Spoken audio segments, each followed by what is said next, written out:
Dobar dan svima. Evo da vam pokažem šta trenutno radim. Ovdje ima 3 gotova reda.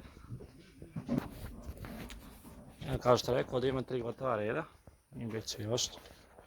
Treba jedno oko 14-15 metara da se složi. Tako da, evo, tu je neki 2,20 visina reda. Kuno me roditelji što sam toliko visoko, ali eto. Sad ćemo ovo da poslažemo i to je to. Evo, došla je još jedna tura, ima tu negdje oko... ne znam koliko ima dosta. Jedno 7-8 kolica, tako da složim i to je za danas to.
Zadnja 2 za danas.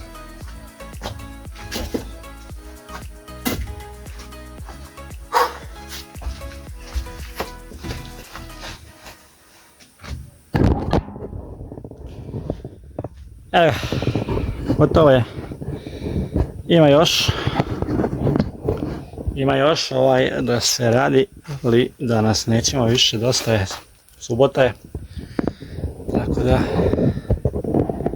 za danas je i previše. Eto vidite, ovo je skroz visoko tamo, a ima oko 2,20 preko moje ruke, ja sam 180 visok, još dignem ruku pa je preko mene, tako da ovdje još treba se popuni. Tu sam krenuo drugi, to je 5. red, tako da hoćemo da završimo. Ima napolje još neka 2-3 metra, tako da to je to. Vama hvala što ste gledali ovo. Ne znam šta bi vam rekao. Uživajte u selu, radite domaćinske poslove. Budite domaćini. Uvijek je lepše raditi sam nego s drugima, tako da pozdrav.